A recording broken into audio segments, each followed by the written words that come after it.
You're about to listen to a Gaming Stooges podcast with your regularly scheduled Stooges. I'm Jack. The internet calls me Cloud. And I'm Landon.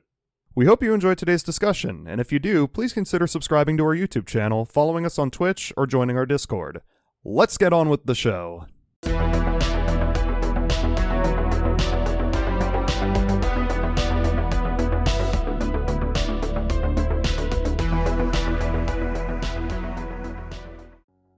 Hey guys. Hey, Landon. Hi. Hey. Hi. Hi. So, how about that Red Dead Redemption?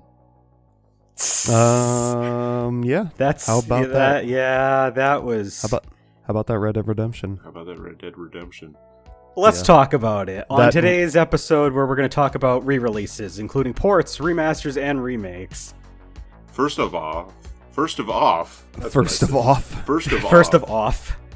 Happy September 1st, everyone. Yep. Happy September. Thank you It for is joining September. us, and congratulations on getting through another month.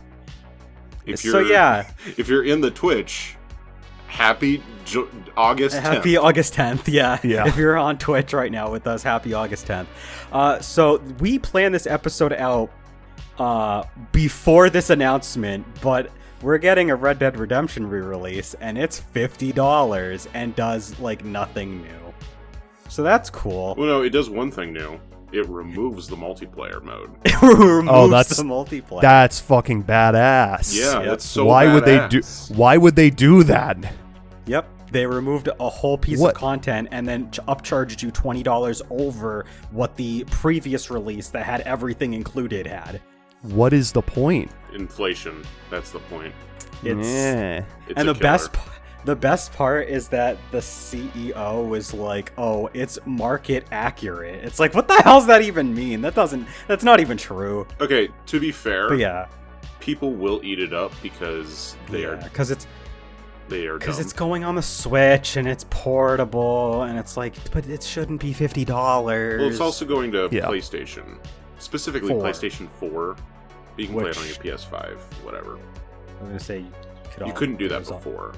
I mean, Yeah. you could, but like not a physical release at least. Yeah. So in my book, you couldn't do that before. True. No. But anyway, that's a bad port. That, I mean, it'll be fine We unless don't they somehow know. mess it up. We don't know. We don't The know for quality- sure.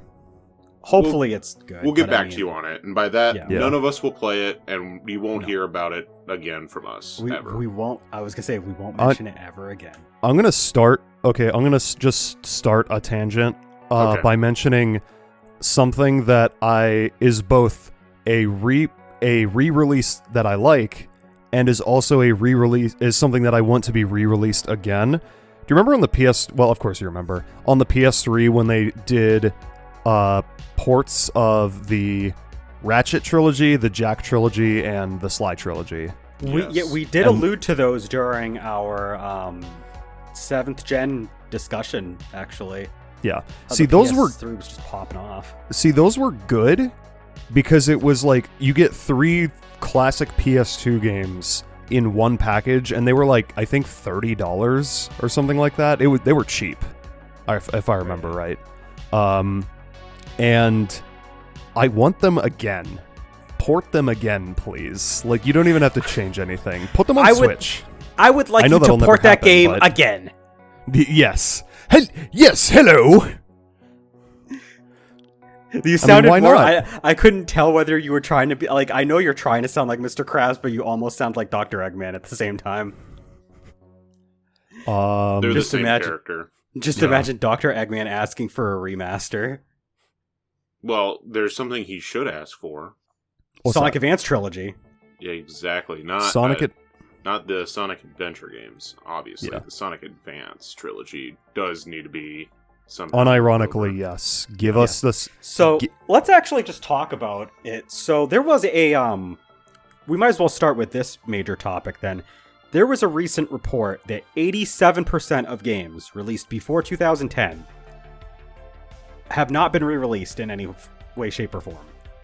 Now, granted, obviously, there's going to be a lot of those that are like shovelware and like, games that, people Garbage. widely say are not good. But there's going to be so many games in there that are hidden gems that they might not be the best games, but they'll still be enjoyable. They're still, good games that just haven't seen a re-release. And some of those might be because of rights issues. They can't be re-released or what have you. But it just goes to show even though like ports, remasters, and remakes sound like something that we get a lot of, we don't really get as much as we could be getting.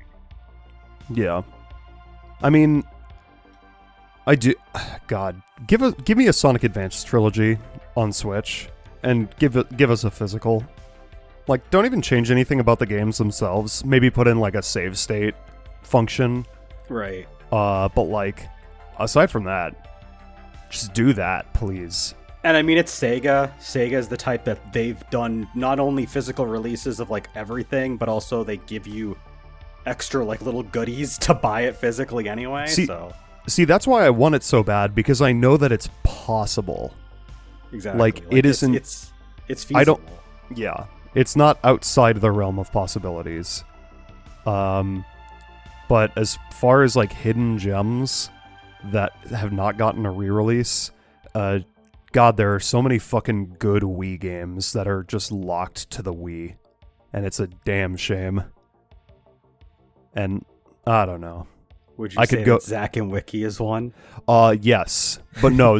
No. Zack and Wiki needs a sequel because no one played it.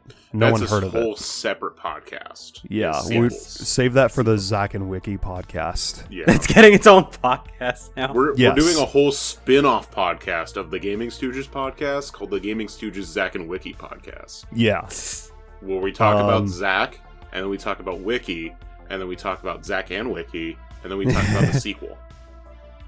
So it's about 4 episodes long, but look forward to it. It's a mini-series. Patreon exclusive mini-series.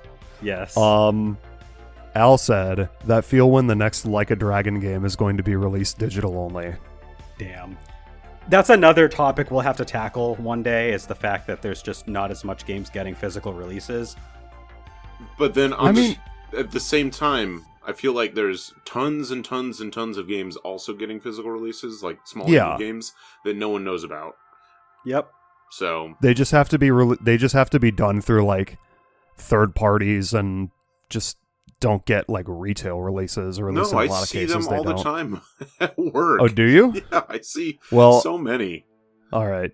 In my defense, I think the last time I walked into a GameStop was no, it's been. I was gonna say when I went to your GameStop, but it's been a while. It's been more recent than that. I think it was when I bought. Well, that's not even mine anymore. I blew that shit up. So I know, but yeah, I haven't gone into a GameStop in a long time, since like September, I think. Anyway, I think one re-release that I'd like to see, and I know it's not going to happen.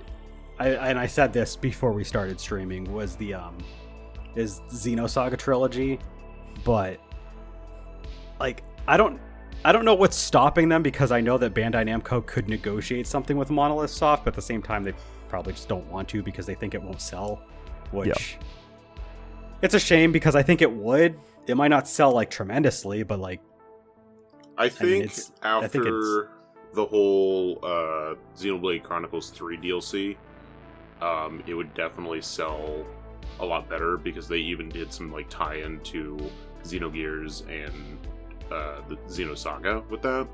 Yeah. Because like there's like at one point, from what I understand, a radio that has all of the release years for every single Xeno game. Yeah. So I don't know. I haven't actually played it. I don't know. But I saw that image go out there, so that's what I know. So I feel like it would, like Xenogears and apparently spoilers, so I'm right. But Xenogears and Xenosaga should get some sort of port or re-release. And the thing that's crazy is that the games that don't get re-released, you will see them in secondhand shops and online on secondhand markets like eBay, Mercari, Amazon, what have you. And they'll always be going up in price if there's like a high enough demand for them. Like the Xenosaga games are not cheap anymore. I bought the Xenosaga games when the first two were only $10, and the first game was $5, the second game was $10, and the third game was only $25. And the third game is nowhere close to $25 anymore. It's like $150 to $200 now, and that's just complete in box. Like, that's not even sealed, and that's also like, it doesn't even have to be in the best condition, just decent condition. It's insane. You know, I don't even like. I know this like entire episode is about like ports, remasters, and remakes, but like, this is a concept that I've like thought of before. Why don't like game companies just do like reruns of older games like in their original formats? The crazy thing is that some companies do this, but it is so extremely limited. And I'm glad that you mentioned that, because one company that did this until very recently, like I think they just stopped doing this, was Square Enix. They had re-releases, like they had reissues, I should say, of their PS1 compilations of the Final Fantasy games. So you could get like the one that has Final Fantasy 4 and Chrono Trigger. You could get the one that has Final Fantasy 5 and 6. You could get the one that has Final Fantasy 1 and 2 on PS1 on brand new printed discs. And it was like $30 online. Like brand new PS1 discs? Brand new PS1 disc. See, yeah, no, that's... Interestingly, they don't use the old black layer that they used to. It's just a regular disc, but it still plays just fine. But no, like that's exactly what I'm talking about. Like this is a thing that more game companies should do. Like, just reissue your games. Like, it's a concept that's so fucking foreign to the game industry, and I have no idea why. And I think the wild... Oh, go ahead. I was going to say, I think we know the reason why, and that's money. It's like, yeah, but, like, think of how much money... Like, listen, if they did, like, a re-release of, I don't know, Paper Mario the Thousand Year Door, like, brand new sealed GameCube copies for, like, $60, people would buy that shit up. Like, I don't know. And so I will say this. I think that the systems where this is less of an they have less of an excuse to not do it are the ones that have standard discs for their media. Like for cartridges, it depends on the system. You might not have the material to make the cartridges needed for that system. And even with like GameCube discs, they don't use the same regular kind of discs. They have these mini discs. Nintendo might not even have those anymore, or they might not be able to order them anymore. So like I can understand them not being able to really re-release those kind of games. So I mean, as much as we complain, like as much as it's fair to complain about, you know, Nintendo not doing this or that. I mean, they have a little bit of an excuse for a lot of their library because they just do weird media. So like they don't have this stuff anymore to re-release it, which sucks. But like Sony really doesn't have any, like the Sony, not Sony themselves, but the Sony platforms. Like there's almost no excuse besides, you know, having to go through the effort of going back to a backlog. I think it just goes to show that there's a lot of like companies that they just don't hold on to their games intact enough to be re-released like that. Because like many companies have like lost their code for a bunch of old games. Yeah, they don't source even keep codes track of it. can get dumped pretty easy. Which is dumb. But, I mean, if that's the case, more games should be remade. Preserved. Yeah, remade, that's true. Like, full-on, like, actual boss-ass remakes, like Link's Awakening got a couple years ago. I don't know. It's just a thing that doesn't really happen that much anymore. Like, re-releases or remasters, like, you know, just graphical touch-ups of old games.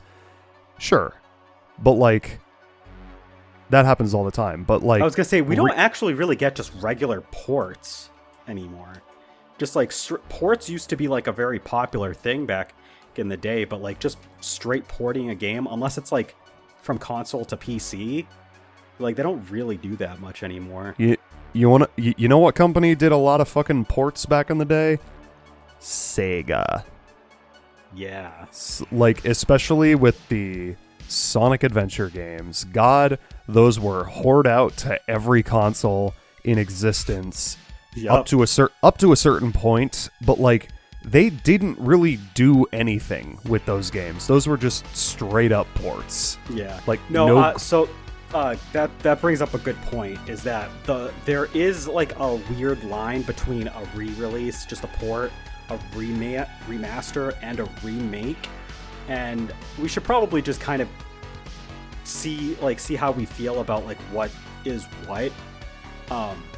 The way I would see it is that a port is like you might change the aspect ratio, you might have it so that the graphics that are already existing are clearer, but like you're not necessarily like retouching up the textures or anything, just kind of upscaling it, and like you might change the UI layout so that it accommodates a 16:9 if it was originally a 4:3 game, but otherwise I think if you don't really do like anything else, that's probably a port. As far as a remaster, I think a lot of the code and a lot of the underlying mechanics probably have to be there, but I mean, graphically speaking, it's just touched up. Like, I mean, Metroid Prime Remastered is that closer? It's closer to a remaster than a remake. I know it does change some things, but it's closer to a remaster.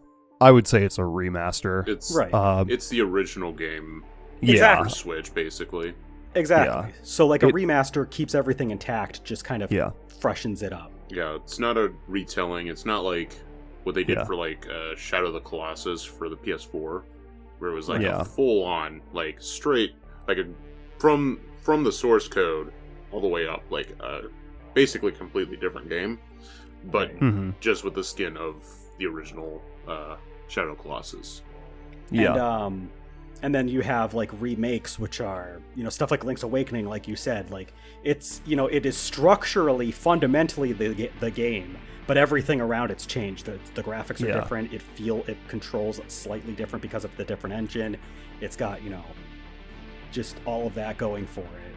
Possibly new mechanics. Exactly. I mean, the Pokemon remakes, they are remakes because you have different engines. Like Fire Red Leaf Green is not a remaster or port of Gen 1. It's literally a complete...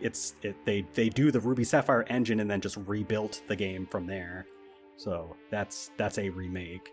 One thing I find interesting, so the Kingdom Hearts HD ports on the PS3 and PS4, they have the graphical assets and pretty much a lot of like the physics and like pretty much most of the base like there, but oddly enough a lot of the code actually was missing and they had to redo the code from scratch. But because they had enough of the assets, I would still say that's more of a remaster, because you're not getting like the game isn't being remade. It's just they're just putting back in, or putting in, new code that rebuilds the original code or the original game. It's more or less the same experience that you got on the PS2. Exactly. Just if you played the final mix version in Japan. Right. Yeah. So yeah, I mean, like that's probably a remaster. There some games that the thing is that devs will call them this or that, and it might not even be that thing. Like, I mean, infamous example, Final Fantasy VII Remake. It's not a remake. It's not even it's a new game. That's a new game that's retelling an old story with new twist, completely different gameplay, completely different everything else. It's like, that's not the same game. Like that is a reboot, actually. Yeah, but if they marketed it as Final Fantasy VII Reboot, how many people would have been like not as many nutty about it? Exactly. Because reboots have negative connotations, unfortunately, most of the time. Yeah. Because they're like, oh, they're changing it, so it sucks. Like, one game that was like a reboot was like, wasn't like DMC Devil May Cry like considered a reboot? That's a reboot, yeah. Yeah, and people were not happy about it. Everyone fucking hated it. Yeah. I mean, I haven't played it, so I don't know if it's actually a bad game or not, but I mean, it just left a sour taste in people's mouths, so like when they think of reboot, they're like, ugh. Like, it's fine. It's just not a Devil May Cry game. Yeah, I mean, like mechanically it's fine enough, but like story-wise, it's just who gives a shit. There's a reason why they went But- back. But they made up for it because Devil May Cry 5 is actually fucking sick. But that's, story for another time. So I would say like a bad example of a port is the 360 PS3 Steam re-release of Sonic Adventure 1. And I know I mentioned the adventure games before, but like that is a straight up port of SADX for the GameCube, which I would say is a remaster. Yeah, no, that's fair.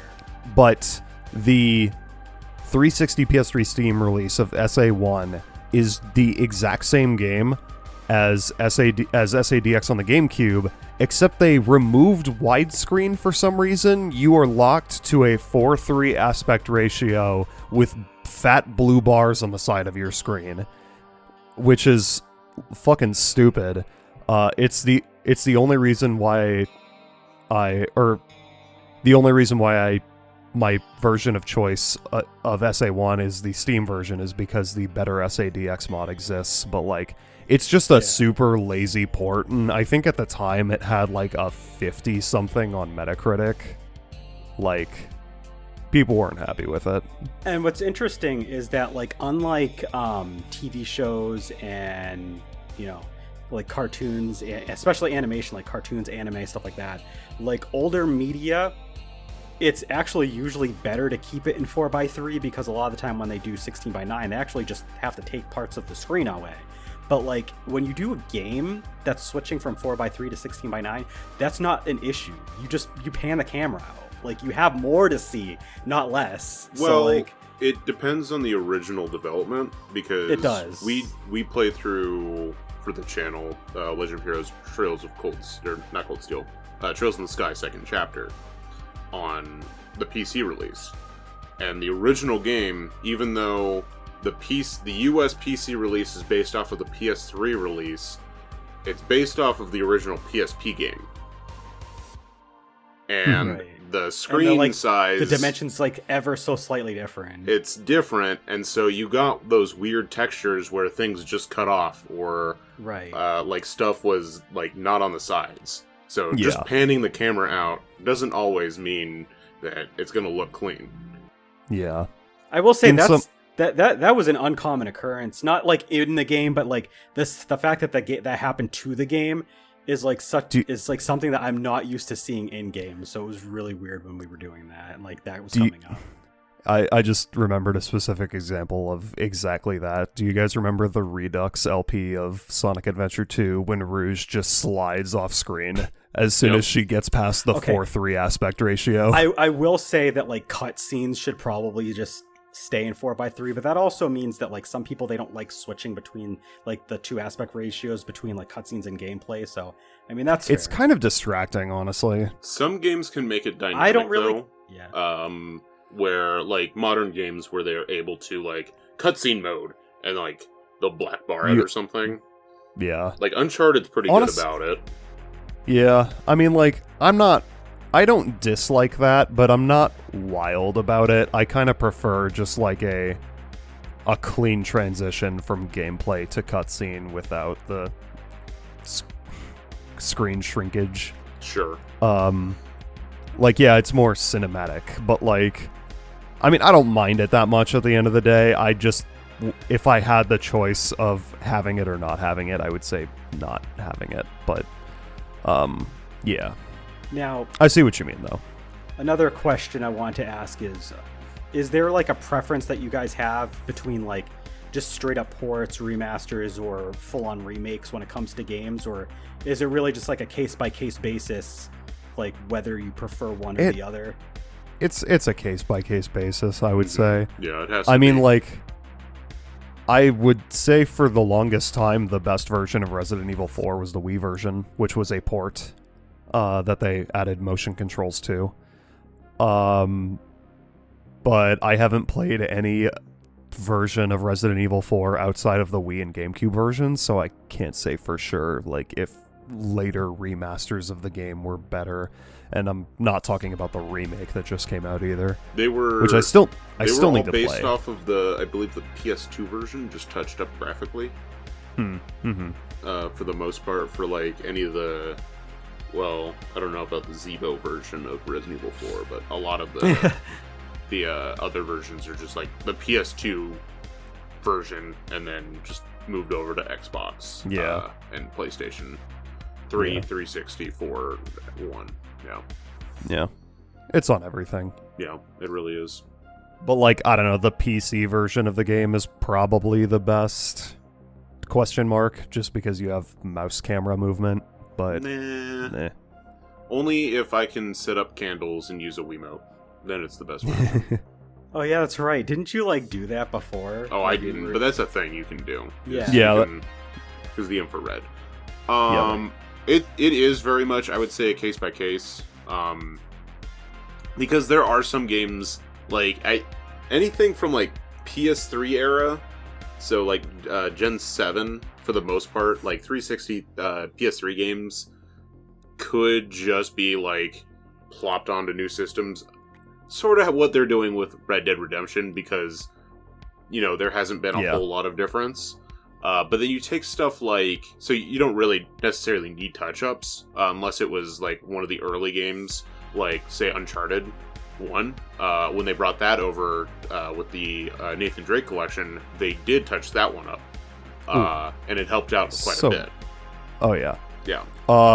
That excellent example of a remaster, the Nathan Drake collection, is the definitive way to play the Uncharted trilogy. Like, there's no reason to go back to the PS3 versions, because like it's graphically better, mechanically exactly the same, except when you come out of cover they give you like a little bit of an aim assist, like when you're aiming your gun at the bad guys, because in the PS3 versions you would like come out of cover and it would just be like, you're aiming where the fuck ever.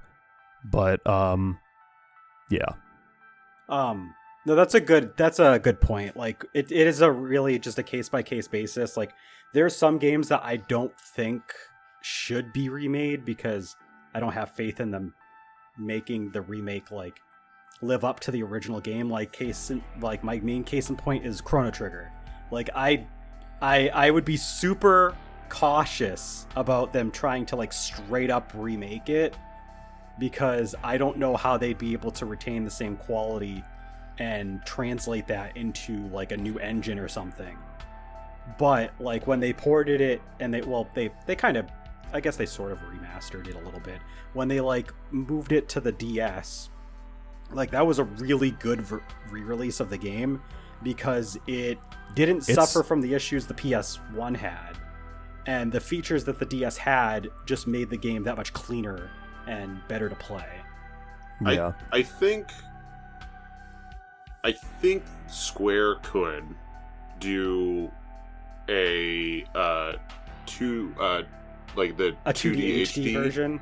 Yeah. And they just keep it like the same game, like the original Chrono Trigger, but they just put it in that new engine. And I just hope they wouldn't pull like a Secret of Mana, because I've heard that the Secret of Mana remake was not good. Well, if it ever comes out, at the time of this, obviously, the Dragon Quest III remake using the 2D HD engine isn't out yet. So if they don't fuck that up, they could probably do Chrono Trigger. That's a good point. That's a good example of how they could remake Chrono Trigger and keep it the same level of quality. Yeah. But I guess, I mean, it depends on me, like what I like more, but I tend to gravitate towards remasters just because it's comfortable. Like a lot of the time, it's just enough freshening up for me to be interested, but it's also not like alienating me because it's not like changing too much. It's like the Crash and Spyro remasters are in the similar boat as like the Nathan Drake collection was like the PS4 just had a lot of really good remaster collections where they just made the game, the best version that it could be. I kind of hope that at some point, like, I know I mentioned earlier the PS3 collections. I kind of hope that they do like what they did for Crash and Spyro. Do that for Ratchet and Jack and That'd Sly. be really cool. Like, you know, just kind of remake them a little. I don't know if they would end up doing that for Jack or Ratchet, but I feel like that could be something they would do with Sly, because one of the teams that helped on the Spyro Reignited trilogy was Sanzara Games, and they've like touched Sly before, so like they could do something like that. Okay. They probably just need permission. If they do it, I would want them to make Sly 1 the same, like, don't get me wrong, I really like the closer horseshoe. to Sly 2 and 3. Yeah, I like the horseshoe mechanic and everything, but like have all three of them set where they're pretty much like the same, where they all have like the health bar system instead. Yeah. I don't think that breaks Sly 1 much.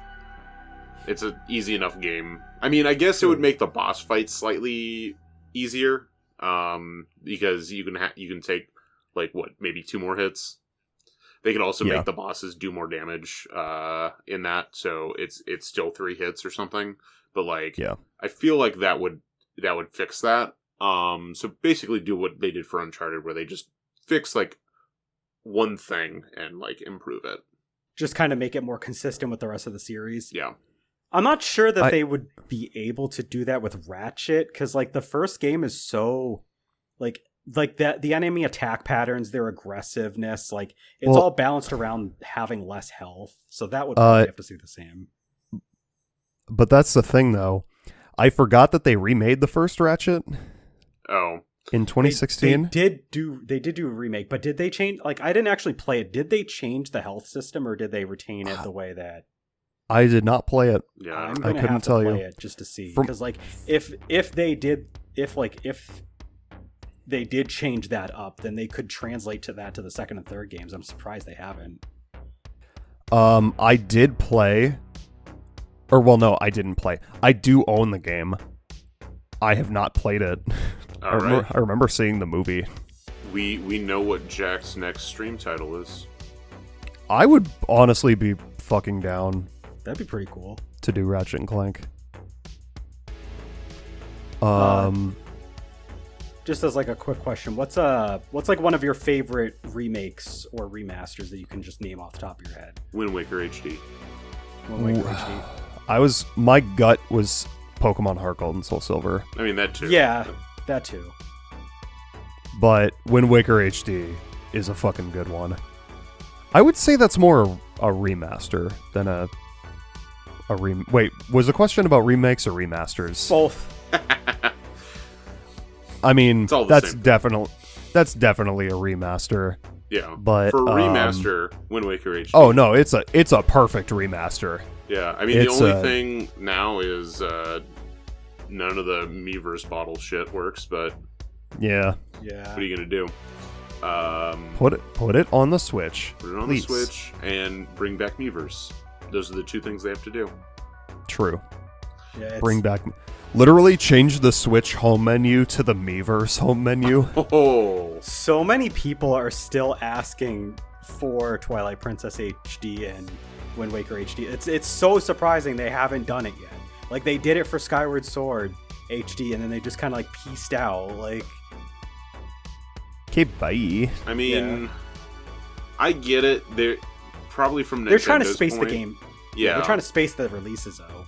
And we did just get Tears of the Kingdom. Tears of the Kingdom, but come on, Come on, be real. Nintendo.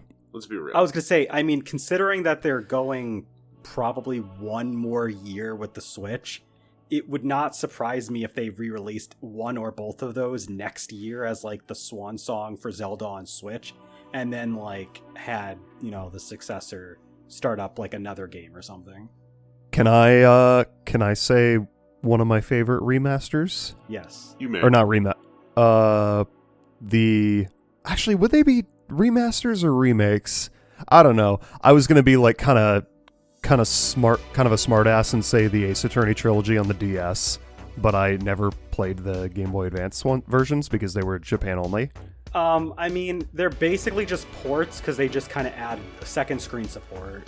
But Yeah. the first game does add The first game does have that new additional content with Yeah. new mechanic in it. So Yeah. So the first game's probably more close to remaster, at least. just Okay. because of the additional content.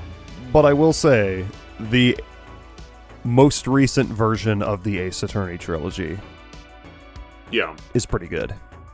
yeah. It's a good collection. That's true. And that is that. I mean, that has. Is it different art because it's not pixel art anymore?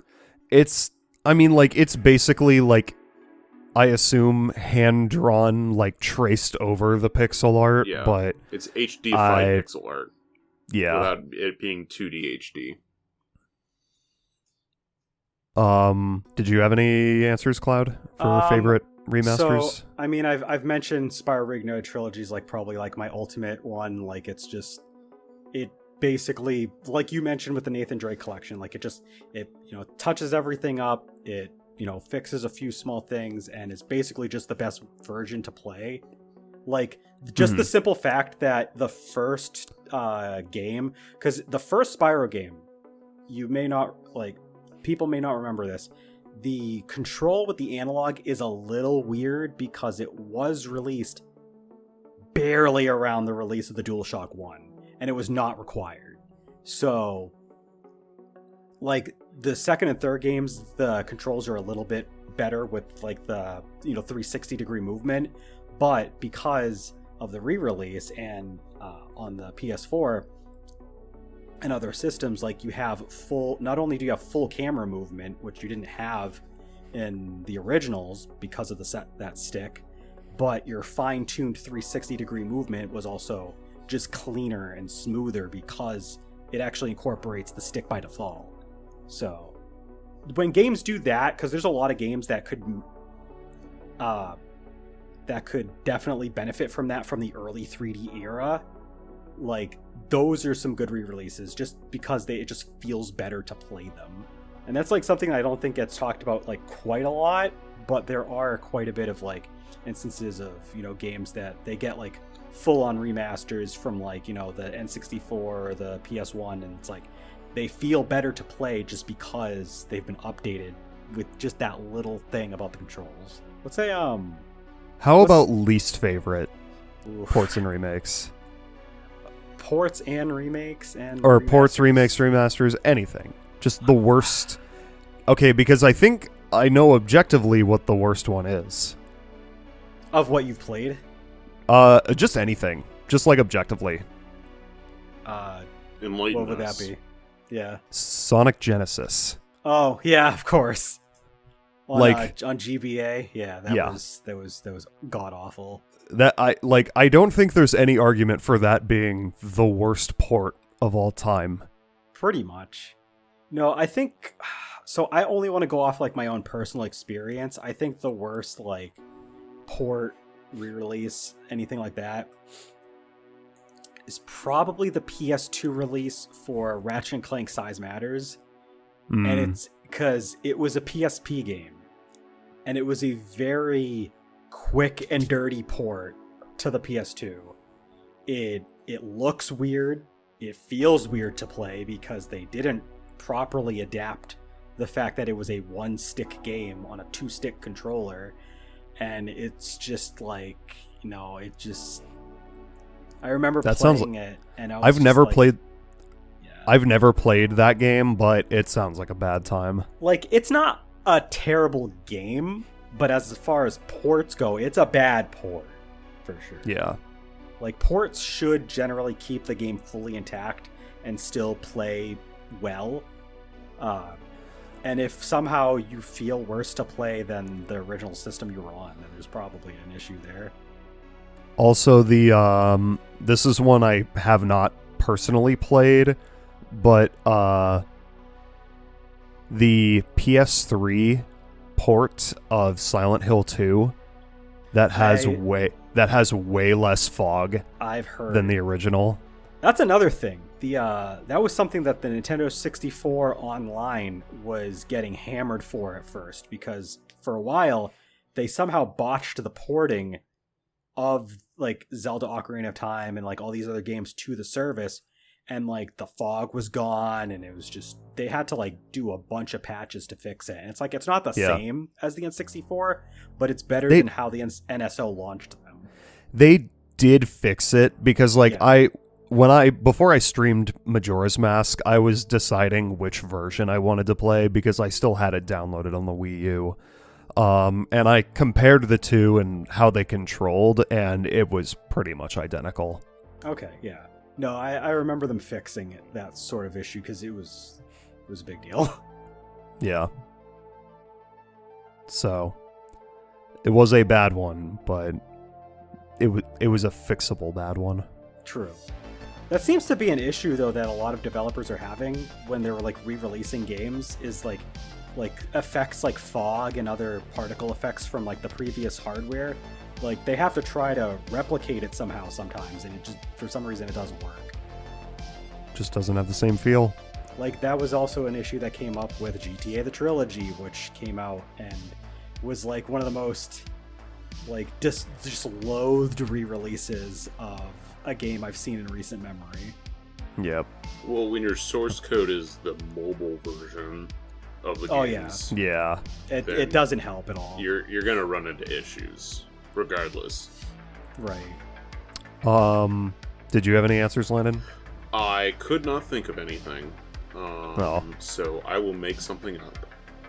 Okay. The Fire Emblem Shadow Dragon for the DS. Oh yeah, that's a good one. I mean, that's a bad one, but that's a good example. There, I made something up. I looked in my case. It's right there. There it is. Have you played a bunch of it?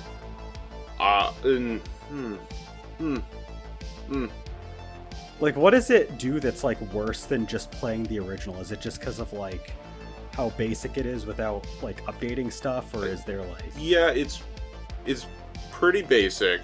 And I played the original because they did the digital re-release of the Famicom one. Right. They did like a little digital re-release for the Switch for a limited time. That's a whole thing. And like I played that, and it's like, yeah, it's a Famicom game, and then this is like, it's a DS game, but it feels like a Famicom game, and then the dialogue doesn't feel like it's like that great, especially when you compare it to a lot of the Fire Emblem that was being released like around the time. Yeah, like, true. Like like you had like Path of Radiance, Radiant Dawn. Around that time, you had yeah. What was it? Was Sacred Stones shouldn't have been too long before. Yeah, it was The DS one. So yeah, the two Game Boy Advance games, and then yeah, Path of Radiance, Radiant Dawn, and then Shadow Dragon came out. And then when you compare those four games to Shadow Dragon, you're like, wow, this is kind of really bland. And then yeah, Awakening, Fates, Gaiden, whatever the re-release of Gaiden was like, way better in comparison to Shadow Dragon. Like, right, yeah, like night and everything around Shadow Dragon is better. Yeah, true, basically. And I don't know if this is an issue with Shadow Dragon, but I think one thing that might make like a re-release like that level, like a remake that's like that much worse, is probably just the fact that like some games, they like kind of bloat themselves when they do a remake, and like the pacing gets like broken up because of it.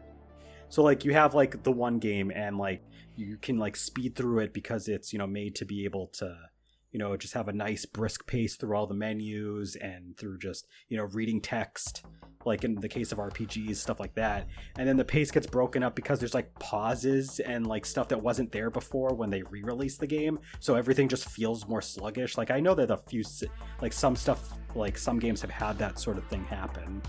You know what series doesn't really have that? Well, depends. So a lot of times when they re-release the Legend of Heroes games, they add the speed up function where they, like, the in-game mechanics like get sped up by 200%. Yeah. Those like are usually not in the original releases, but any like re-releases that they'll have them. So like when Cold Steel first came out for PS3 Vita, wasn't a thing, so you had to play at the original pace. But then PS4 and Steam, and I think the Switch version, even though we didn't get it in the West, there is a Switch version of the first 2 Steel games, has that. And then, like, when they released Cold Steel 3 and 4 in the West, they were like quality of life improvements later for like the Japanese version. They were just like, here it is at release, which is nice. Speaking of quality of life enhancements, that's like one of the number one things that a re-release of a game, if it's beyond like just a basic port, should probably be striving for. What would you guys say is like your favorite instance of like a quality of life upgrade in a re-release that you've played? Fast Sail and Wind Waker. Fast Sail and Wind Waker. A recent example, dual stick controls for Metroid Prime. That's true. Right, like right stick aiming. Yeah, because didn't have that. Yep. I'm trying to think. I think one thing I like is like when they re-release, like when Square's been re-releasing a bunch of like their older Final Fantasy games, and they'll both have a speed up function added. It might not always be the same like amount that you can enhance the speed by. Sometimes it's only 2 times, sometimes it's 3 times, but they usually have a speed up function. And then a lot of them will have like auto save implemented like every screen or every like so often, because some of the games, like the save points nowadays, like you might not be able to make it between 2 save points in one of the games in a play session, so having that auto save is pretty cool. Yeah. And then sorry, just to name another example, okay. Majora's Mask 3D with quick saving at the owl statues. Oh, you know what? One of my favorite quality of life, just the smallest thing, is gyroscopic controls for the arrow and the can, like the first person. Oh my fucking god! In Ocarina of Time 3D. You mean making Majora's that Mask. awful game almost playable? Yeah. It is so much better to just use the gyroscope and just be yeah. Those shitty mini games in those 2 shitty fucking games are bearable in the 3DS versions. And it helps that just the 3DS gyroscope is just really solid tech, so it's very accurate and it's very easy to use. So it's it's so good when a game has that. We'll never get those ever again. Nope. 3DS was a perfect system. I mean, they could. The sad thing is too is like they could do that like on the Switch, but they have like other games that they need to be getting to. No, they don't.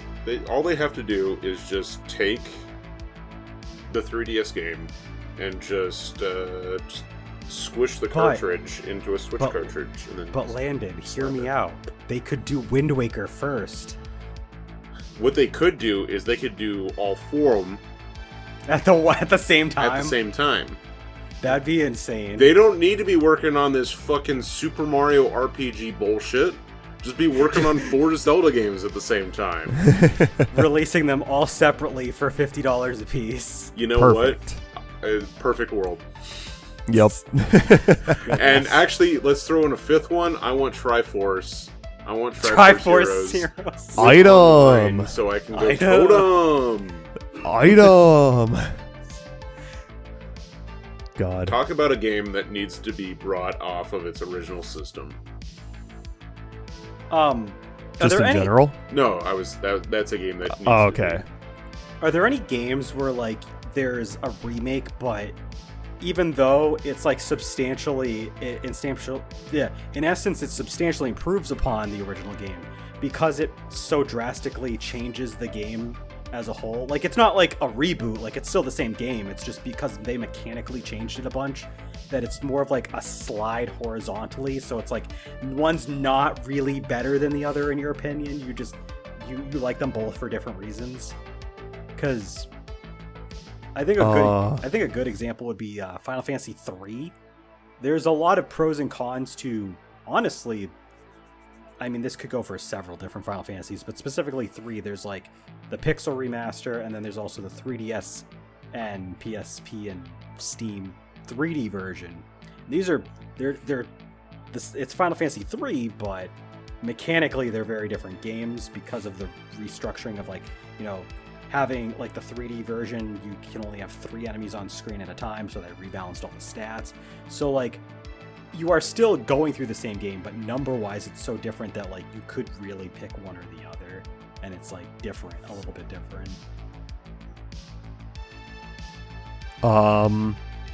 Kind of an example of that, probably Pokemon Omega Ruby and Alpha Sapphire. I mean, like, I'm inclined to agree. Like, I know still I know a lot of people don't agree with this, but I agree.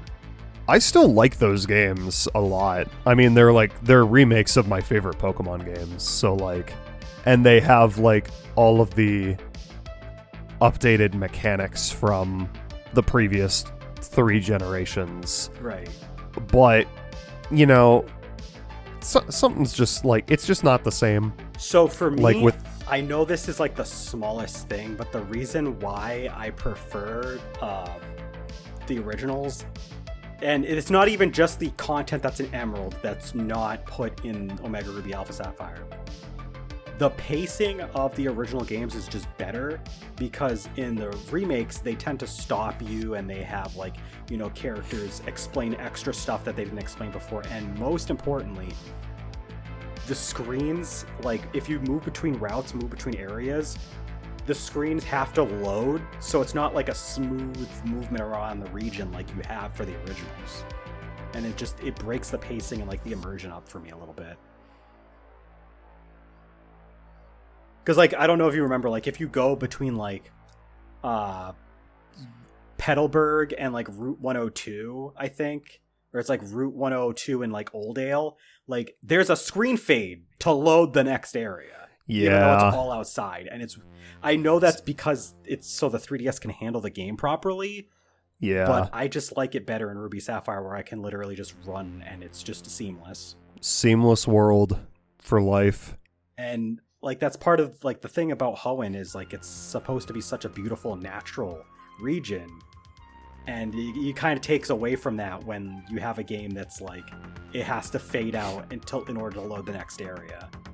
Yeah, so it'd be like that, which is why it's like, it's a sidestep. It's not worse than the original. I mean, it is worse than the original in my opinion, but like, it's not bad. I think it's, like I said, I still think it's on the same level because, like, there's content in the remakes that's not even in the originals that's really cool, like being able to fight a bunch of legendaries, being able to literally fly on Latios or Latios around the region. Like, soaring is wicked cool. You know, just the Dex Nav where, like, you can find Pokemon that have, like, random egg moves and they just alert you to that on the bottom screen. It's just these little things, like, they're not in the originals, and they make that game better. They make the remakes better. But like I said, the other pacing stuff, it takes it back down. And then, like, if we're comparing it to Emerald, like, Emerald has, you know, you get to confront both teams. You have the battle frontier, like, it's, yeah. Yeah, but you don't get to ride on Groudon's butthole, so. Yeah, true dat. You know, you got me.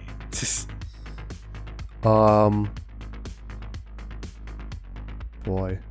Oh, you know what game I want off of its original console so badly, What? but it is trapped? What? Jet Set Radio Future. Pick another one. I know, I want Talked that about one. That one before. Pick another one. Not in this stream. Not in the podcast version of Not our in this channel? podcast. I mean, All right. I'll You're let saying you in a talk previous about it. podcast. I'm saying Okay, not yeah, even in sure. a previous podcast, in a previous Gaming Stooges content. Oh. just in general. Yeah, you've talked about that before in our 10 years. ILP, Yeah. the first game. But yeah, God, please, just, I would love a Jet Set Radio collection. because Jet Set Radio has been ported to Steam 360 and PS3, but for some reason it's like exactly the same. Like graphically, it's touched up a little bit. Like the models are slightly better, but like it's for some reason still capped at 30 frames per second. Actually, I don't even know if they changed the models at all. It might just be a direct port, but like I don't know. It's fine. It's the best version of that game because it has, camera control on the second stick, but like I'd prefer a slightly better port of it,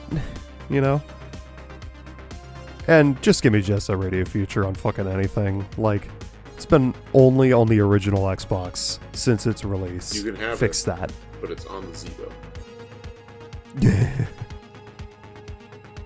I do own Jet Set Radio Future, and I do have an Xbox to play it on. I just... Come on. Remember when they had, like, just port collections? Like, Sega does this a lot of the time still, but, like, they literally just take a huge chunk of games, they just throw it on something, and then they're just like, here you go. Like, they gotta do more of those. Like, these companies, they gotta do more of those. Because, like, I mean, they're not always the best versions of those games, but just having convenient ways to play all those games at the same time is great. Like, I have a Sonic, I literally have it, like, right. Like all of these? Pretty much, yeah. Like, I have Sonic Genesis Collection on PS3, and it's like, it has so many good games on it, and it's like, I just pop this open, put it in my PS3, and it's like, I have like 40 games I can play. For the listening audience, I have 5 Switch cartridges, the Sonic Genesis Collection for Switch, SNK 40th Anniversary Collection, and then the 2 volumes of Neo Geo Pocket Collection that they've done, and then the Atari 50. I will say that, like, some of those collections, not like yours specifically, but like some of the collections where they just had massive amounts of games on them, the emulation would sometimes not always be the best. Like, some games would suffer from poor emulation, that like maybe the game is slower, or maybe there's just like some weird graphical bugs that appear, like graphical artifacting that happens that wasn't in the original game. But like, by and large, I do like these collections just because of the fact that it's easy to have a ton of games to play off of them at once without needing to shell out for all of them individually. And I think some games some companies have gotten better with that, at least. And some could do a little bit more work. Nintendo. Right. Yeah. Like, Nintendo literally they did the NES Classic and then like the SNES Classic, and they were just like, okay, that's it. That's it. Bye-bye. Well, they did the 3D All-Stars. Yeah, they did. For what it's worth. They did do 3D All-Stars. And omitted Galaxy 2. Yeah, so... I mean, even though they omitted Galaxy 2, like, would you say that the versions that you played of those games, like, they still played fine? They played good on that, right? They are exactly the same as the original games, as far as I'm aware. Yeah. Which isn't necessarily a bad thing. Like, they could have had it's not a bad thing. They could have had poor emulation, and the games could have played worse, so... Yeah. Although I will say I haven't touched Mario 64 on that collection. I've only played through Sunshine and Galaxy, but... Gotcha. They could do it with Zelda I know games. I was gonna say, I know that they, like, the new, like, the 3D All-Stars version, like, speedrunners don't like it because it's, like, the one that fixed all the bugs from, like, the re-release in Japan at the time they had the Rumble support. Yeah, so, but like, I'm not a speedrunner, so I don't give a shit. So, like, if you're not a speedrunner, you probably are gonna be fine with it. But no, yeah. they could do one with Zelda. Like, they kind of, like, tiptoed into the idea when they did, like, the Zelda Game & Watch a little while back. Yeah, they did. Where, like, they had, like, they could do better. They could have one that has, like, all the classics. They could have Zelda 1, Zelda 2, Link to the Past, Link's Awakening, the Oracle games, like. And I can understand them not doing any of those ones because they don't want to interfere with their precious Nintendo with their Switch Online subscriptions, right? But they still did Mario 64 on the 3D All Stars, and that's on Switch Online. So fuck off with that. They could do like literally just a huge dump of everything from Zelda 1 all the way up to Minish Majora's Cap. Mask. Yeah, Majora's Mask. The Oracle games were after that, so they could do. Do Oracle, the 2 Oracle games, but fuck, and then they have all of those games, plus they could do Minish Cap. Yeah. And then they could, do a collection of the DS games, the Wind Waker, not Wind Waker, but Phantom Hourglass, Spirit Tracks. Throw in fucking A Link Between Worlds, and then the 3DS versions of Ocarina of Time, Majora's Mask, and Triforce Heroes. Call that a whole different collection. And then they can sell me, personally, a copy of Wind Waker HD Switch-ified edition. Switch-ified edition. That's the official title. For $200. And I'll $200. Yep. I'll buy it. I would love, like, they would pretty much have to like remake the DS Zeldas from the ground up if they wanted to like put those on a new system. I don't think so, because they were able to have Wii U like emulation for DS games, and there was options for having same screen support. Like both screens are on the same screen. One's just minified and stuff. Yeah, but like they do use. How did they touchscreen, play? Right? I guess they do use touchscreen a lot. That's mostly what I'm talking about. I mean, like the touchscreen controls. They could still just assign that to one of the sticks, though, right?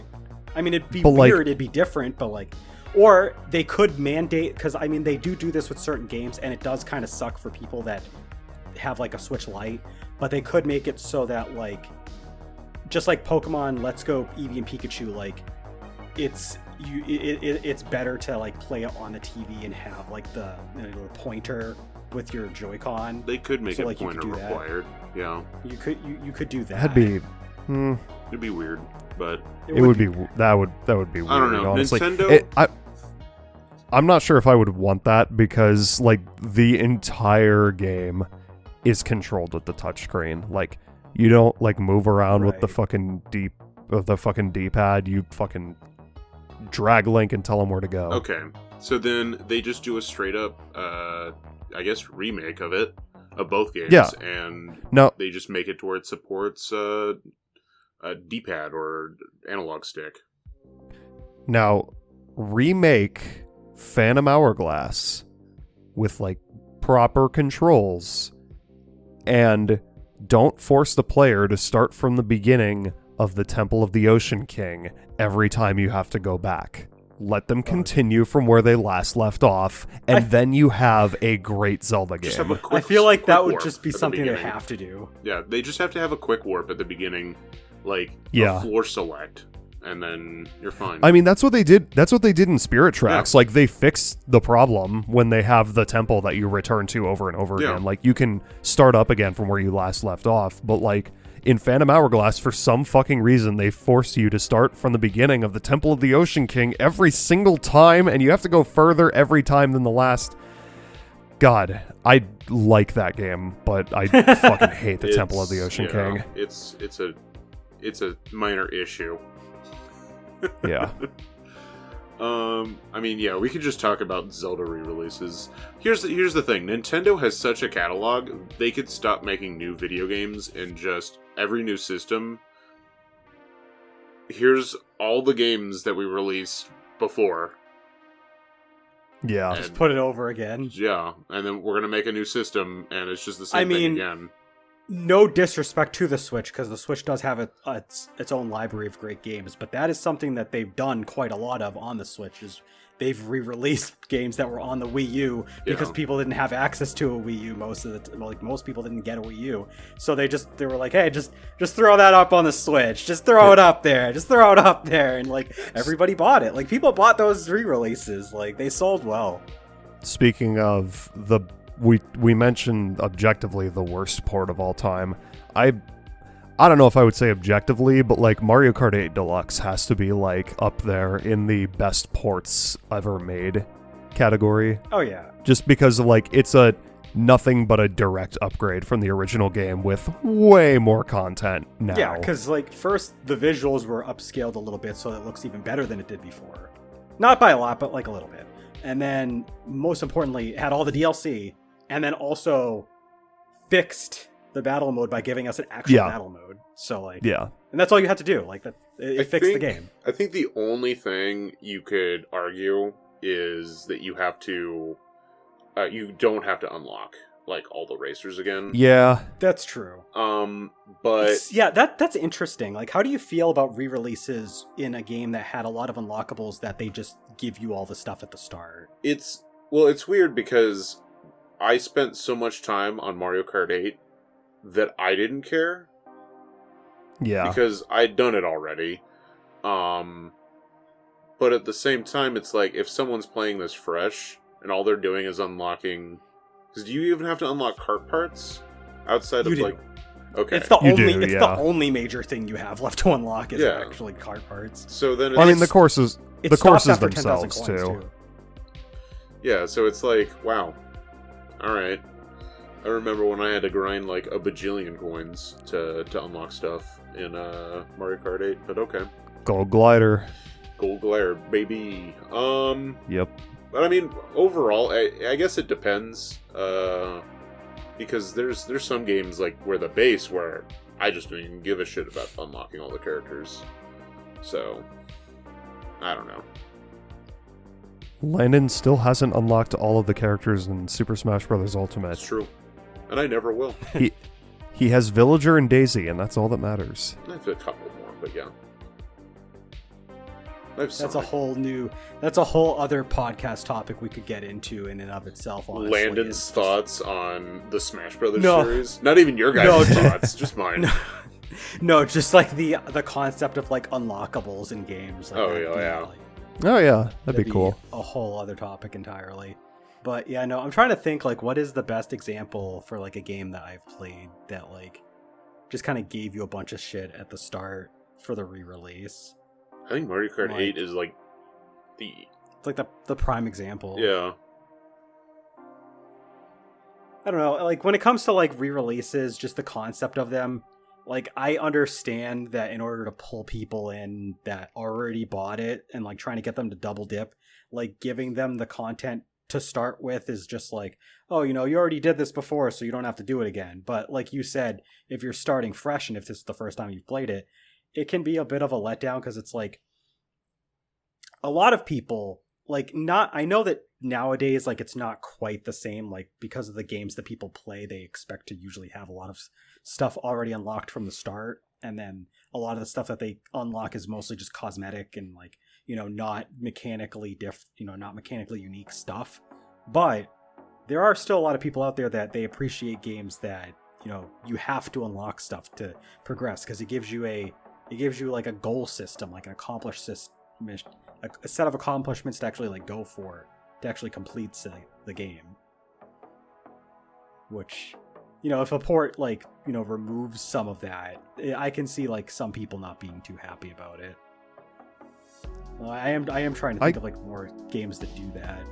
I can't think of any specific examples because unlockables, like as a concept, kind of, I feel like almost kind of faded out with time. Yeah. Like, I feel like you don't see that a lot in games anymore. Like, in pretty much any fighting game, you have all of the characters unlocked from the beginning. Yeah.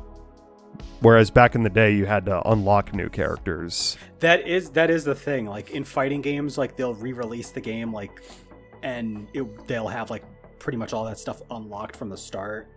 It's like God, they did that with I think Street Fighter 4. Like when they re-released Street Fighter 4, like they were just like, here, you can just have most of this stuff. Like Yeah.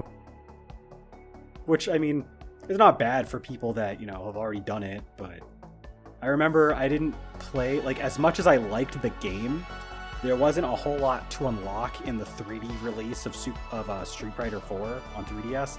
So, like, at some point, I just kind of got bored of it. And it wasn't because the game was bad or boring, it's just there wasn't much for me to go for because most of the stuff was already unlocked. Like, there was nothing else to do. Yeah, if you're, especially for fighting games, if you're playing single player and, like, it's all there for you, it's like, well, what do I do? I've played through the story mode twice already, and it's the same, or like the arcade mode. It's like playing through Sonic the Fighters with every character. Why? Yeah. You've got, like, imagine if they just re-released Sonic R, but everybody was unlocked already. Honestly, I mean, if I can play that game online, fair. But that's a whole different. About a game that I would love. A re-release for any kind of re-release for. Yeah. Be a straight up port, and if all they have to do is add online. For Sonic the Fighters? No, for Sonic R. We shipped it. Oh, for Sonic R. Not Nintendo. Sega. No, I mean Nintendo. Give us Sega Saturn Online. But really, that'd be cool. Yeah. I mean, they could probably just re-release Sonic R, but it might be a music rights thing with Richard Jacques that they can't, like, re-release it. Because, I mean, if they could, I'm sure Sega would re-release every Sonic game they could on everything. Like, I wonder if it's an emulation thing for the Sega Saturn. It could be. The Saturn does have weird hardware. Yeah. You don't see re-releases of Sega Saturn games a lot. I think that might be it more than... pretty much... Yeah. Than a music rights. Pretty much the only...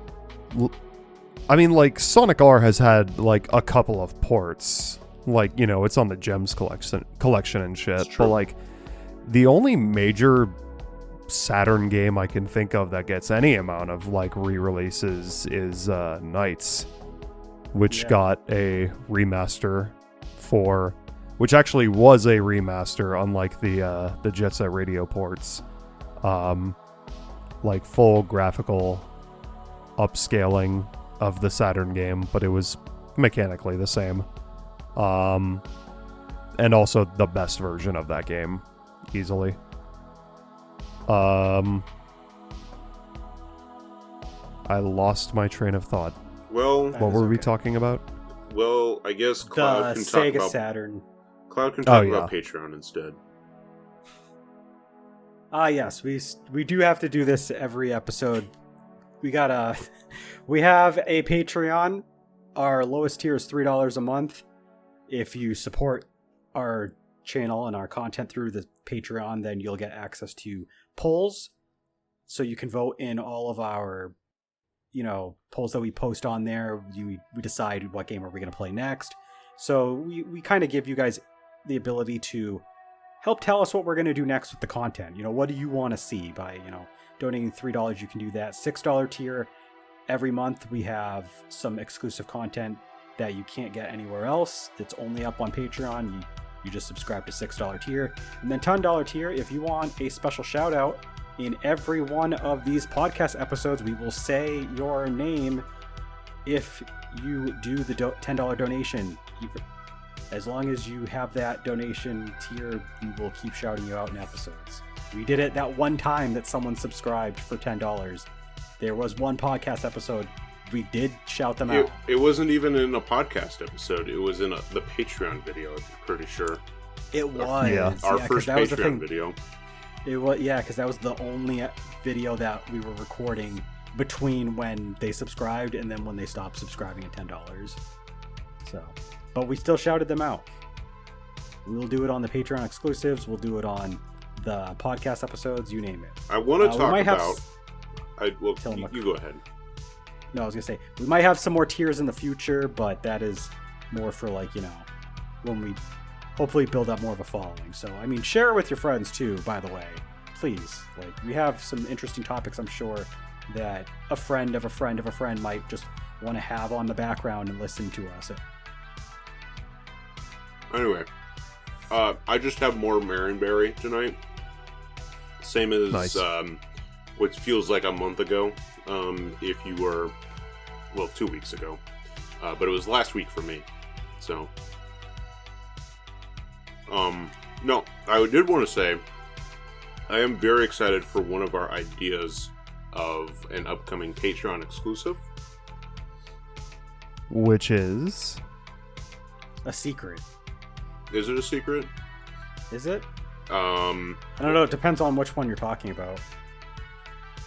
Well, I was going to say the idea of us playing a tabletop RPG.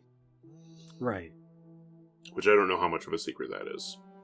I don't think it's too much of a secret. I think you might have mentioned it. So you're saying this is a remaster of our D&D campaign? Yes. If you guys don't come with your characters ported over to this new RPG system, then I'm going to be very upset. And then we're going to ask, like, how do you do that? And then you're like, you figure it out. Yeah, I don't know. That said, we'll have a little teaser later. It'll be probably, what, for October? Yeah, probably. Yeah. So, this has been a bit of a shorter episode. I do want to ask one last question, and then we'll do, our usual catch-ups, and we'll sign off for the night. But I know we touched upon this early on. We kind of, just threw names out there. But if you could realistically... actually, let's just go. If you could port one game, just straight port it, to modern systems, which one would it be? If you could remaster one game, what one would it be? And if you could remake one, what would it be, and what would you add to that remake? That's a good question. It's a juicy topic. It's a juicy question. Well, okay, you go ahead. No, hold on, let me think. Okay, well, I have an answer for all three, so... Go for it. Yeah, go for it. Port Wind Waker HD to Switch. All they have to do is just remove the Miiverse stuff, so... I'm surprised you didn't say Runner 2. Well, I have to pick so many. I mean, Runner 2 would be another one that they could just straight port, but I'm allowed to say one. I guess I did talk about Wind Waker earlier, so let's talk about Runner 2 instead. Straight port Runner 2. Yeah. Remake Paper Mario. And all they have to do for the remake is touch up the graphics. Yeah. So, remaster? Yeah, sorry. Remaster Paper Mario. And then remake Chrono Trigger HD 2D. Okay. Or... See, I'm kind of... Yeah, go ahead. I was going to mention earlier, I don't know, I'm kind of on the fence on if I would want to see Chrono Trigger remade at all. Because, it's already the perfect video game. It's like... Yeah, but I had to pick one for each slot, so I was going to... Al asked, did everyone disappear on screen? Yes. Yes, because I was looking at something. That was on purpose. We died. We're dead. I mean, on the you can still see our green boxes. On the actual podcast episode, none of this is going to be visible, so... Or we won't even have this conversation, because I edit things. Sometimes I just cut stuff out because I'm I don't want to listen to Cloud anymore. Wow, that's fucking rude. I am, but no, but that's fair. Cutting some of this stuff out is perfectly. I have ultimate control. No one even goes through the episode after I'm done. At most, Cloud just double checks that I double check and then I skim through. Yeah. Yeah. So yeah. There's going to be one of these days where he's just going to, Siva Gunner style, throw jokes into the podcast, and I'm not going to know. Yeah. And it's just going to go out. I'm going to add fucking jokes where I just, record myself separate, and then I take audio segments from old podcasts of, laugh tracks and stuff, and, add it in for you guys, and, way too much work. So you're YouTube pooping our own podcast. Yes. So, Perfect. Jack, did you have an answer for anything? Okay. Because I think I have mine, but I still need a second. So if you could go first. Okay. Port the Sonic Advance trilogy. Give me a collection. Give me a physical trilogy collection of the Sonic Advance games with maybe like a save state feature. That's it. That's all I need. Otherwise leave the games the same. I would want a remaster of this one's, because what hasn't been remastered already that you would like a remaster for? God, that's Say tough. Trails of the Sky you know- trilogy.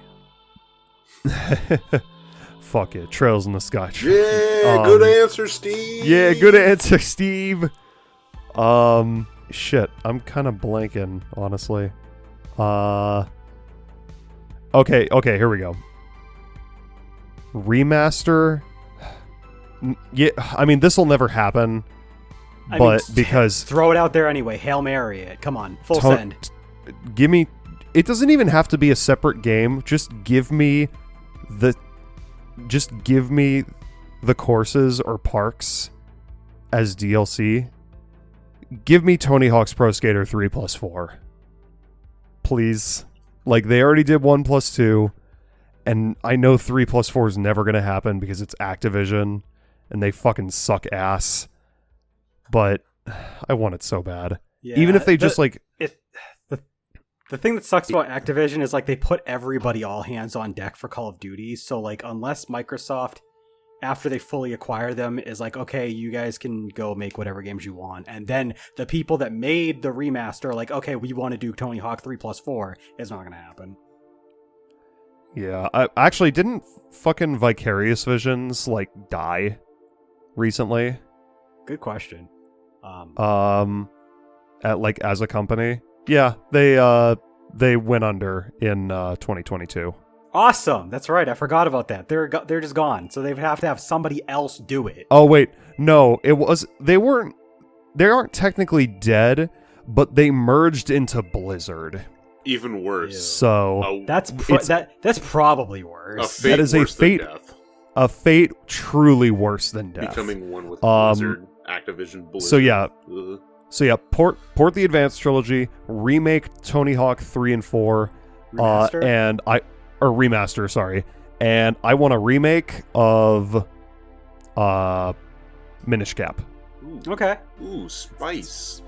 It's pretty good. Yeah. I love Pretty the good. spice on Just that one.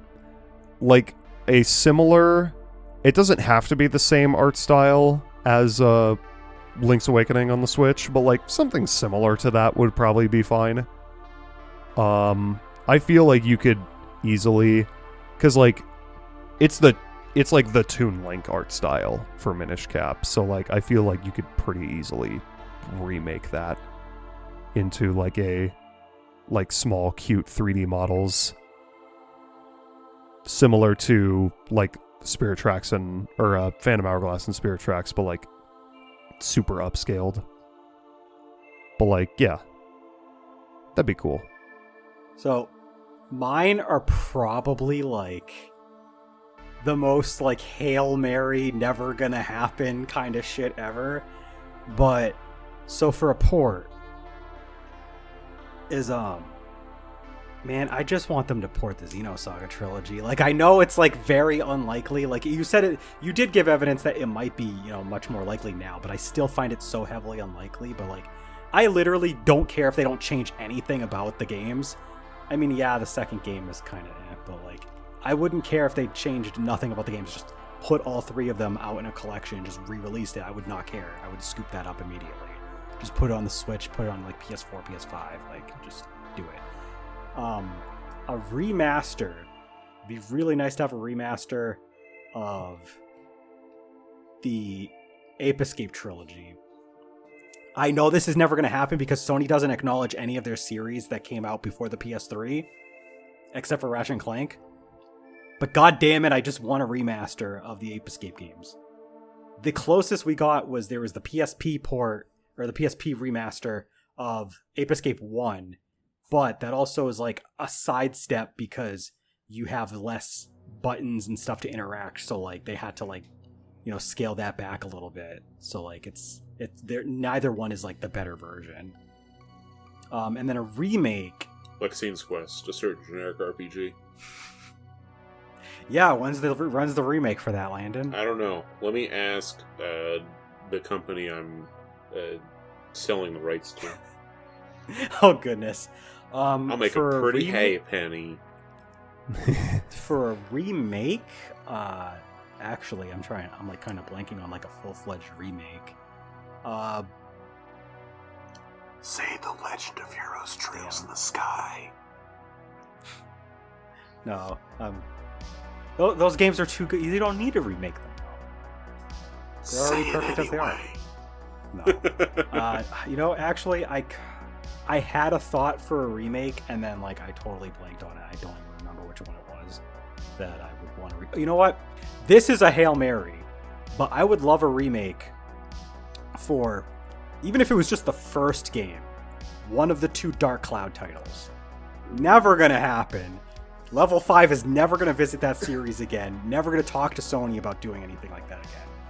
But it would be so good to have a full-fledged remake of either of those 2 games on modern systems. So yeah, those would be my picks. But yeah, like I think we've covered as much as we really could talk about. This is kind of like an open-ended topic where we could go on all day, but I think you get the point. So let's just kind of do some catching up. How has everybody been? I'm alright. I'm sick right now, which is fun. You've but actually sounded fine this whole podcast. It's you know, my sinuses have been surprisingly behaving themselves tonight, which I'm thankful for.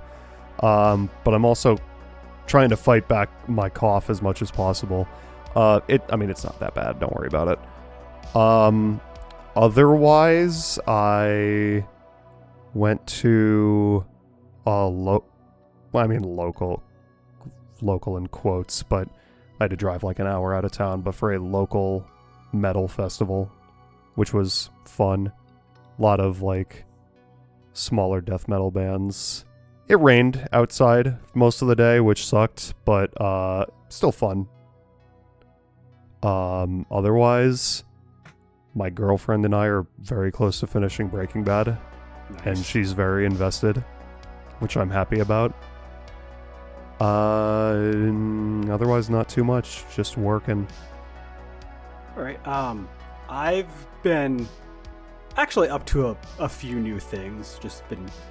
But I mean, for the most part, it's been a lot of the same stuff. But I've been continuing my rewatch of Dragon Ball Z Kai, and I'm already at the part when androids 17 and 18 have woken up and they just killed Dr. Gero. So I'm actually making my way pretty fast through that series.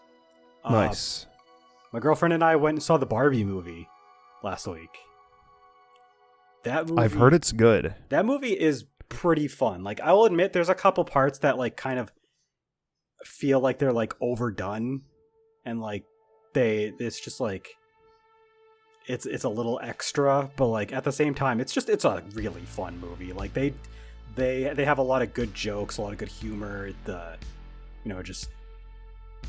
actors all did a pretty good job just having enjoyable roles. Like, I mean, it's a really fun time. Like, if you're just looking for a fun movie, like, I think the Barbie movie is actually really fun.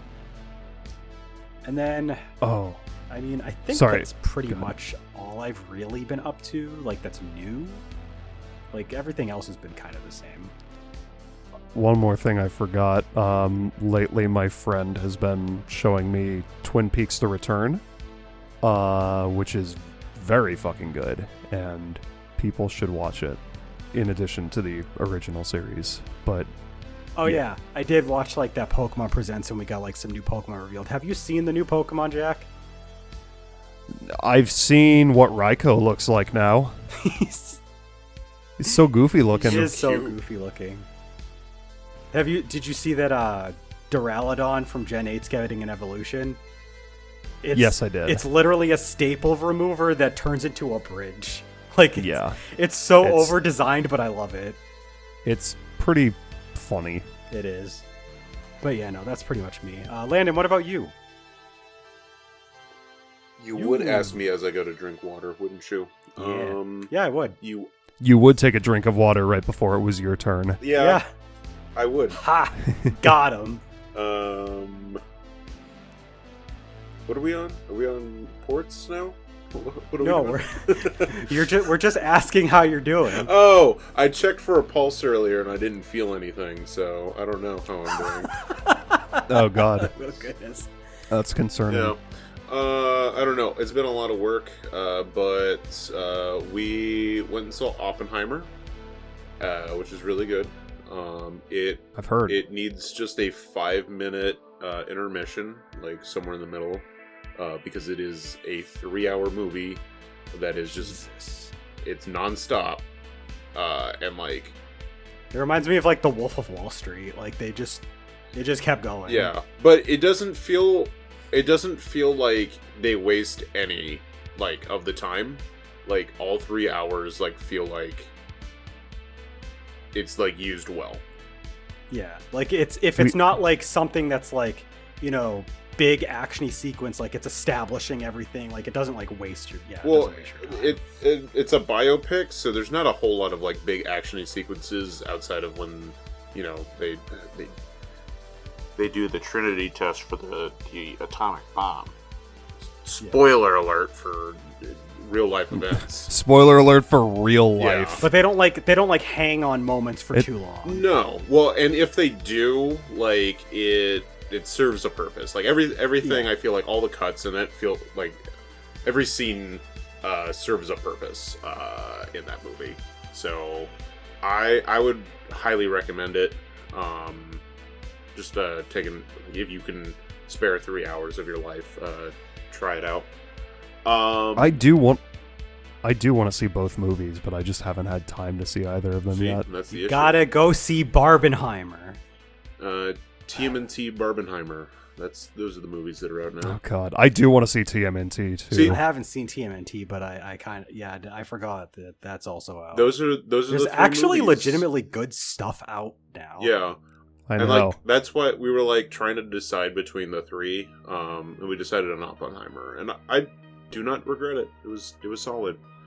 And then I think it was like the next day, we took a trip out to the coast, and because her parents wanted to do stuff out there, and it was my day off on a Sunday. It was so weird.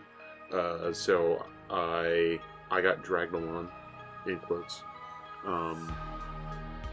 and we instead of like hanging out with them once we got to the coast, we were like, okay, deuces, and we went out to the Lewis and Clark National and State Historic Parks, which is the main one is Fort Clatsop in around Astoria. So we were there, and then we went to Fort Columbia, which is in Washington, so right across the river.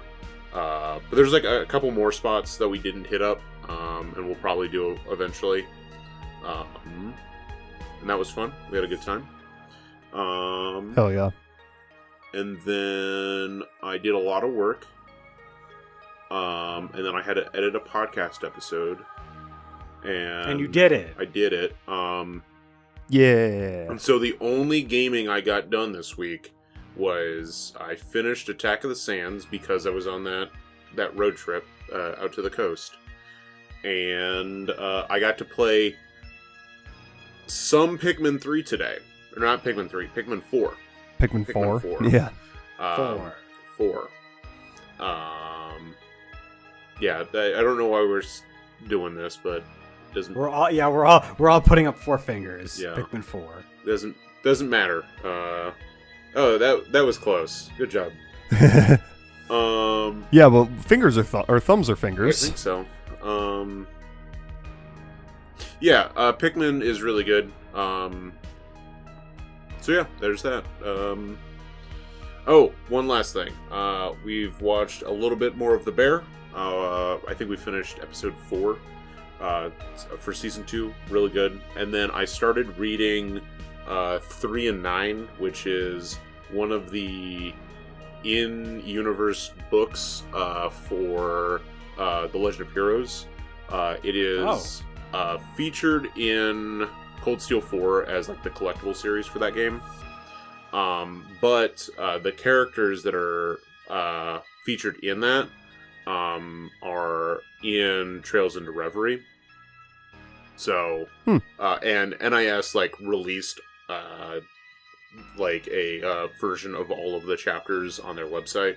So I've been going through and reading those because I want to have that knowledge, because these are characters that they just kind of like, okay, here you go, without any sort of background. If you don't read these, like they're just kind of thrown at you. I was gonna say that's like not something they do in Trails a lot. Well, no, like that is like there are other characters that their whole backstory is, what's his name? Toval in Cold Steel. He's more so in 2, but he is in Cold Steel 1. He's a blonde bracer dude. He has a whole story. Like, he is in one of those stories, but, like, they don't really, like, they hint at it more so than, like, they come out and flat out, like, here you go. So, like, they have, like, every once in a while, they're just, like, putting stuff out there for the people that actually, read it's the like, book here's series. a written story, because we're not going to give you a game revolving around them. Yeah. Well, and then there's, like, the audio podcast. Like, they have, like, audiobooks That's right, that they released, which are canon. So, like, there's stuff out there it's all canon, and this is this is as crazy as Kingdom Hearts. Yeah, except the plot, it's more. There's no timey-wimey bullshit, except one spot. Yeah, there is a timey-wimey bullshit thing. We'll eventually get to that. That's minor spoilers, but I can't say it's like easier to understand than Kingdom Hearts because some of it's on that same level of like, what the fuck? It's like you have to. There's like a bigger scope that just like comes out of nowhere. There is a straight timeline. Yeah, as opposed to Kingdom Hearts, which is like all this like squiggling that goes backwards and forwards and up and down. Exactly, and like loops into itself and loops out of itself and then loops back into its own butthole. Yeah. And then Sora's not even Sora, he's Roxas, but he's Friku, but he's actually Sora. Yep. But then he's Mickey Mouse. And then they're having a party with Woody and Guy from Tron. Did I nail it? Oh wait. It was all because of Eeyore. Eeyore's the master of masters. I knew it. You heard it here first. Well, you heard we it just here ruined the whole second. plot. Turns We just out ruined the plot of Eeyore. the whole next saga of Kingdom Hearts. Yeah, you heard it here second because Donkey revealed it was Eeyore first. Damn. Yeah. Anyway, But that's all I had. all right. So yeah, this was thankfully much shorter than last couple episodes because we talked a lot during those. Yeah. Thanks Hopefully for you guys me. enjoyed. Yes, thanks for Landon because he has to edit this. Thanks everybody for joining as always. We've been cooking on it for a while, but the next episode is going to be our Dragon Ball Games podcast. We will be talking about Dragon Ball games, and that one's probably going to make Landon cry because he's probably gonna have to edit a lot. But we'll see you in a few weeks when that is happening. Otherwise, I mean, you guys have our outro roll. We'll see you next time. Bye-bye. Bye. Thank you for listening to the GamingStooges Talks podcast. If you enjoyed us, consider subscribing to our podcast RSS feed or follow us on youtube.com/GamingStooges and twitch.tv/GamingStooges for more gaming content. If you would like to chat with us, join our Discord. The link can be found in the episode description. We also want to thank all of our Patreon supporters. Your continued support means a lot to us. Not already one? Please take a look at what we have to offer anyone who becomes a patron at patreon.com/GamingStooges. See you next time!